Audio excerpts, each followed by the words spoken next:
اعوذ باللہ من الشیطان الرجیم بسم اللہ الرحمن الرحیم اللہ اکبر سبحان اللہ الحمدللہ استغفر اللہ الصلاۃ والسلام علیک یا رسول اللہ صلی اللہ علیہ وآلہ وسلم۔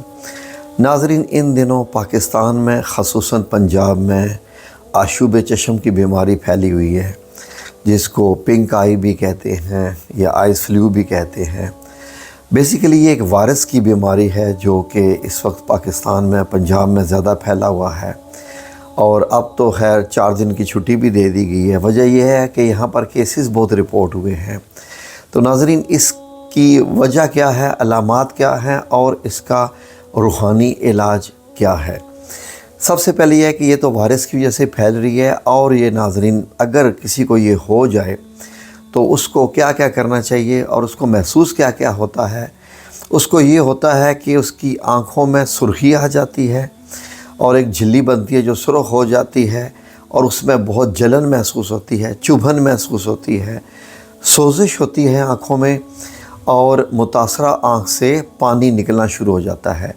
جیسے جیسے کیونکہ خارش جب ہوتی ہے اور پانی نکلتا ہے تو مریض بار بار آنکھوں کو ہاتھ لگاتا ہے، خارش کرتا ہے آنکھوں کی، اور وہی ہاتھ جن سے اس کو آنکھ کا پانی لگ جاتا ہے، اگر وہ اس ہاتھ سے کوئی تولیہ صاف کرے یا کوئی ٹیشو استعمال کرے یا کسی کپڑے سے کرے، اور پھر کوئی دوسرا بندہ بھی اس کپڑے کو استعمال کرے، تو اس کو بھی یہ آنکھوں کی بیماری لگ جاتی ہے۔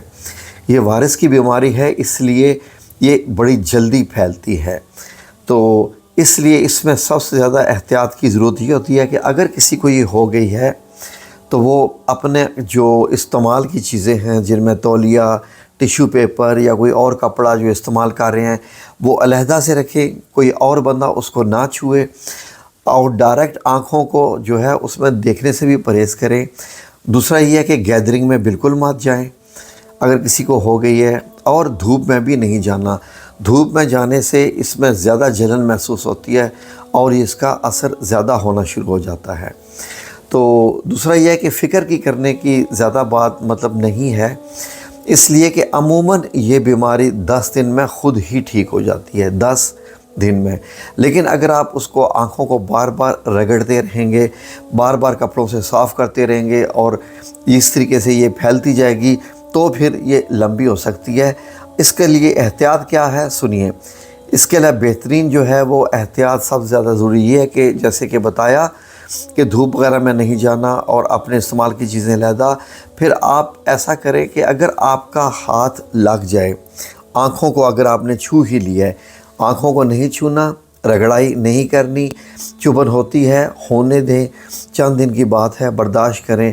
لیکن بچے ہوتے ہیں تو وہ مانتے نہیں ہیں، تو اس کے بعد اگر آنکھوں کو ہاتھ لگ جائے تو صابن سے اچھے طریقے سے وہ ہاتھ دھوئیں، یہ مسٹ ضروری ہے، کیونکہ ان کے ہاتھ سے جو ہے وہ جراثیم بہت زیادہ پھیلتے ہیں۔ اب کرنا کیا ہے کہ جس کو یہ ہو جائے وہ کیا کرے کہ ٹھنڈے پانی سے آنکھوں کو دھوئیں، خود ٹھنڈے پانی سے آنکھوں کو دھو کے اس کے بعد اپنے ہاتھوں کو صابن سے دھو لیں۔ ناظرین، پنساری کی دکانوں سے سونف کا عرق ملتا ہے، سونف کا عرق، آپ وہ لے کے آ جائیے، کوشش کریں اس سے کہیں کہ اچھی کوالٹی کا دے۔ تو 2 قطرے صرف روزانہ آنکھ میں ڈالنے ہیں، بس 2 قطرے، اور میکسیمم 10 دن تک ڈالنے ہیں، 10 دن سے زیادہ نہیں ڈالنے۔ اس سے پہلے اگر آنکھ ٹھیک ہو جاتی ہے تو وہیں پر چھوڑ دیجئے۔ اور آپ نے کیا کرنا ہے کہ صرف آپ نے چلتے پھرتے یا نور یا نور، اگر بچہ ہے تو یا نور پڑھے، اگر کسی بڑے کو ہو گئی ہے تو وہ پڑھے اللہ نور السماوات والارض، اللہ نور السماوات والارض۔ اس کے علاوہ نبی کریم صلی اللہ علیہ وآلہ وسلم نے ایک دعا بھی ارشاد فرمائی ہوئی ہے۔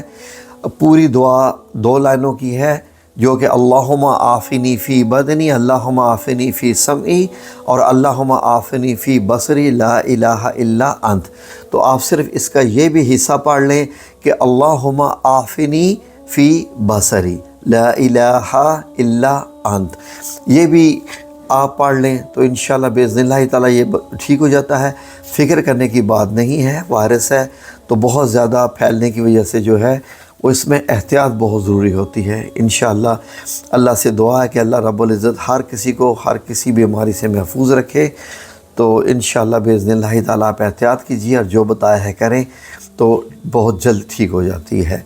لیکن پھر بھی بس اگر کسی کو ہو جائے گھر میں بھی کوشش کریں تھوڑی سی علیحدگی اختیار کر لیں، اور آنکھوں کو رگڑنا نہیں ہے، چبھن ہوتی ہے تو ہونے دیں، جتنا رگڑیں گے جتنا زیادہ کوشش کریں گے خارج کرنے کی اتنی زیادہ ہی پھیلے گی۔ جزاکم اللہ خیر، اللہ آپ سب لوگوں کو اپنی حفظ و امان میں رکھے، آمین یا رب العالمین برحمتک یا ارحم الراحمین۔